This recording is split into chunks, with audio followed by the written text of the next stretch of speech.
India's efforts in stemming what could have been a catastrophe has received widespread appreciation around the world. The government's handling of Cyclone Foni has been praised by the United Nations.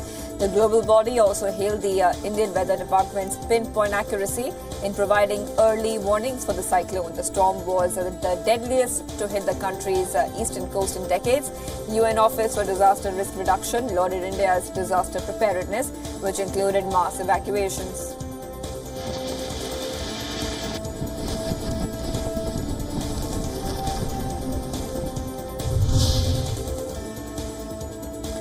Volunteers from the World Wildlife Fund, or the WWF, staged a demonstration in Paris to raise awareness about the increasing loss of biodiversity due to human activities. The protests come ahead of the release of the report by the Intergovernmental Platform on Biodiversity and Ecosystem Services. The report is due on Monday. Demonstrators dressed as bees fell to the ground on a square. Others held the signs that said pesticides kill biodiversity or plastic pollution kills biodiversity.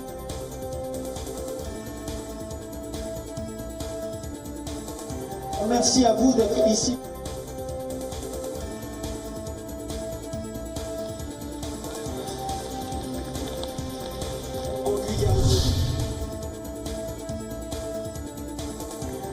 China and Russia's naval forces conducted an anti-submarine drill as part of the joint Sea 2019 military exercise. The navies of the two nations held the exercise in the Yellow or the East China Sea. The anti-submarine drill was part of the last stage of the 6-day-long exercise. During the drill, a Russian cruiser served as the commander ship, while one Chinese and two Russian patrol aircraft went airborne to look for suspected enemy submarines. Now, anti-submarine operations are among the most challenging facets of naval warfare. This is because submarines are difficult to detect.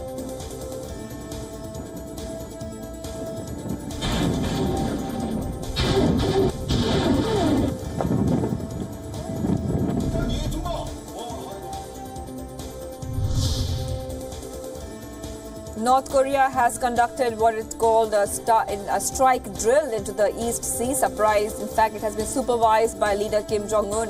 The purpose of the drill was to test performance of large-caliber, long-range multiple rocket launchers and tactical guided weapons of defense units. Reports suggest that Kim Jong-un stressed upon the need to increase the combat ability to defend the political sovereignty and economic self-sustenance of North Korea in the face of threats and invasions.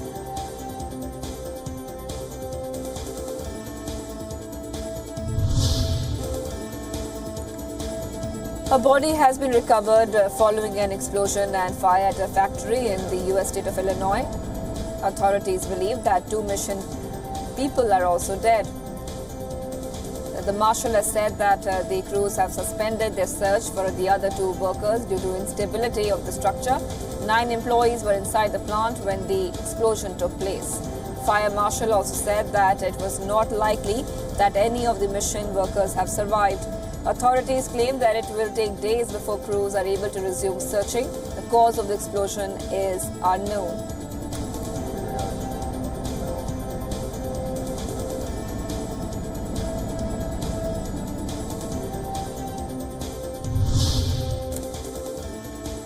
The influential younger brother of Algeria's former longtime president has been detained for questioning.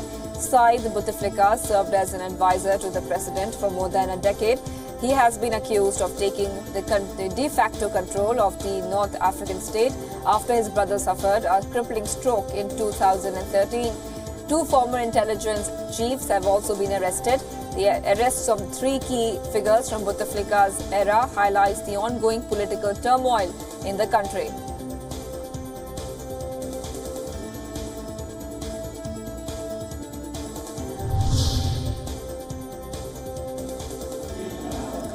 Activists of the environmental group Extinction Rebellion staged a die-in protest inside the European Commission in Brussels.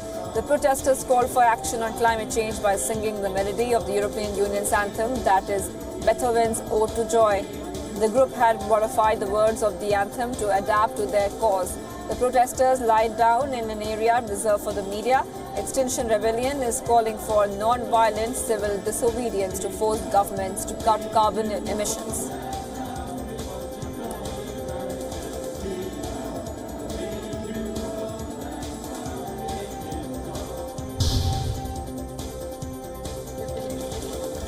Venezuela's opposition leader Juan Guaido has urged supporters to try to persuade military forces to turn against Maduro. Dozens of Maduro's, Guaido supporters were seen talking and clashing with security forces outside military bases around Caracas. At least one officer was being burning petition handed to him by an opposition supporter. The ongoing standoff comes after Guaido appeared at the Carlota air base, hoping to spark a military uprising which would help force Maduro out of power.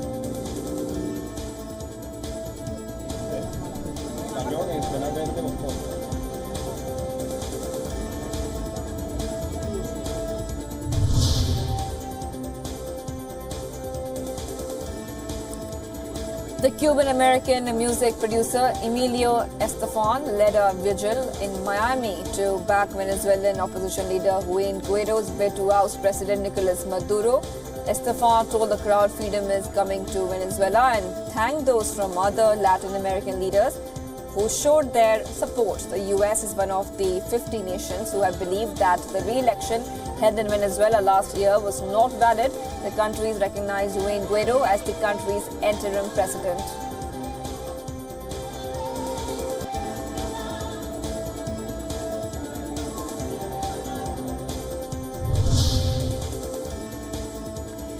The new Japanese Emperor Naruhito and Empress Masako made their first greeting to an ecstatic public 4 days after, in fact, coming to the throne. Naruhito's father, Akihito, abdicated on Tuesday in a brief, simple ceremony, the first abdication in 200 years, pledging to work as a symbol of the people. Naruhito was formally invested as emperor the day after.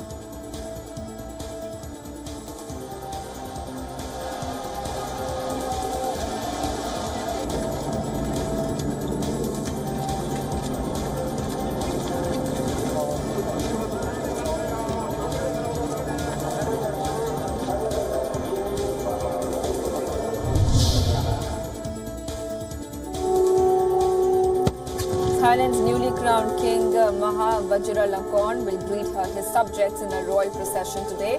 On Saturday, the king completed rituals to become the country's first new divine monarch in nearly 7 decades. The grand procession will cover 7 kilometers from Grand Palace to 3 royal temples where he will pay homage to each temple's main Buddha images. The king will also grant new ranks and titles to members of the royal family.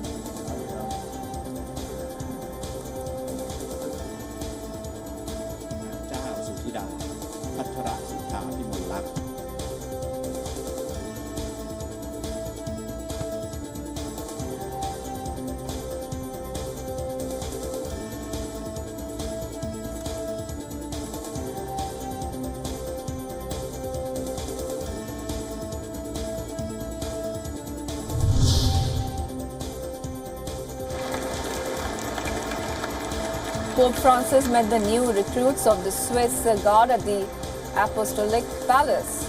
Pope Francis asked the new recruits to make sure everyone they meet in their daily service was able to discover God's love for every man through them. Swiss soldiers will gather on Monday in the small St. Damaso courtyard to swear to protect the Pope as the Vatican's newest guards. The Papal Swiss Guard was found in 1506. Swearing-in ceremony is traditionally held to commemorate the death of 147 Swiss guards who lost their lives in the attempt to defend Pope Clement VII during the sack of Rome.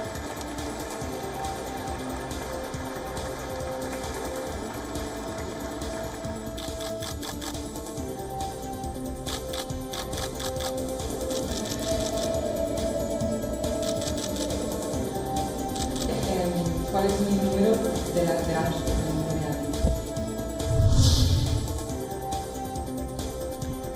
A ship which was under quarantine in St. Lucia to prevent measles outbreak has returned to its home port, Curacao. Authorities then boarded the free wind ship to start vaccinating people. Authorities worried that people on board the ship might have been exposed after a female crew member was diagnosed with measles after coming back from Europe. More than 700 cases of measles have been diagnosed in the 22 states in America.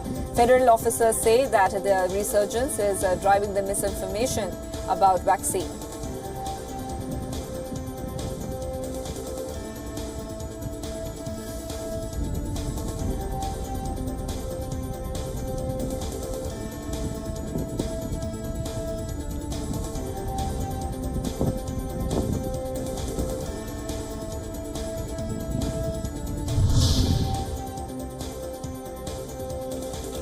As Muslims prepare for the start of Ramadan, residents of Lebanon's capital Beirut are flocking to the markets to buy food before prices go up. Lebanon's economy is suffering from slow growth, a high budget deficit and massive debt. Prices of the vegetables, fruits and other items typically rise during Ramadan due to high demand, but shoppers say that this year the situation is more difficult. 2 weeks ago, 1 kilogram of cucumber cost 2,000 lira. During the month of Ramadan, prices of cucumbers are down to 500 liras, but people would still not buy it.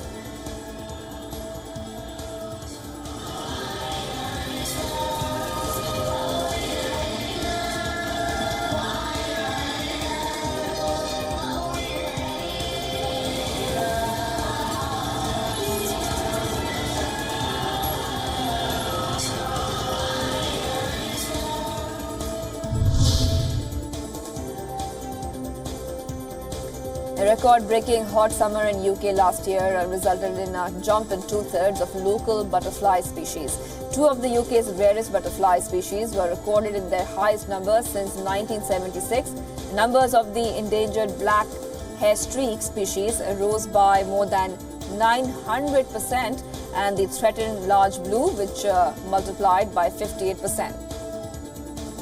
A very hot summer and long dry periods are considered particularly good for a range of butterflies.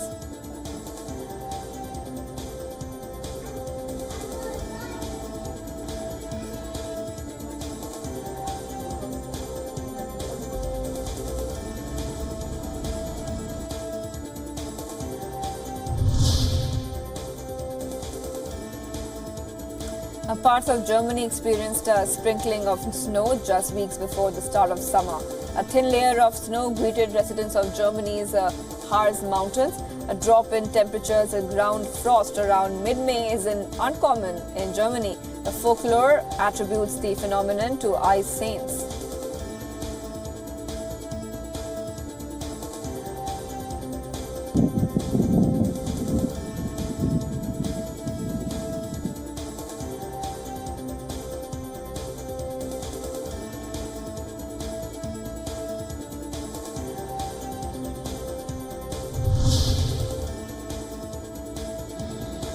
A nighttime Victory Day parade rehearsal was held in Russian capital of Moscow. Military vehicles used by Russian army like tanks and missile launchers rolled through the Red Square as part of rehearsal representing the 35 different military units participated in the rehearsal and marched through Moscow's main square. The final parade rehearsal will take place on 7th of May. Russians celebrate Victory Day to pay homage to the sacrifices made by the nation in the Great Patriotic War. Victory Day commemorates the surrender of the Nazis in the 1945.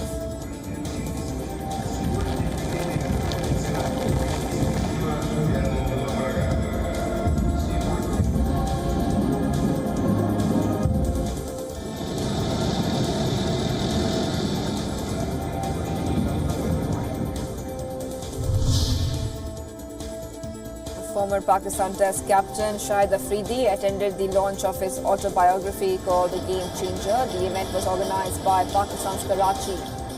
Afridi had announced his retirement from international cricket in February 2017. In his book, Afridi has addressed the spot-fixing saga of 2010, saying he was well aware it was going to happen. Afridi said that he was very positive about the forthcoming ICC World Cup, which starts at the end of May.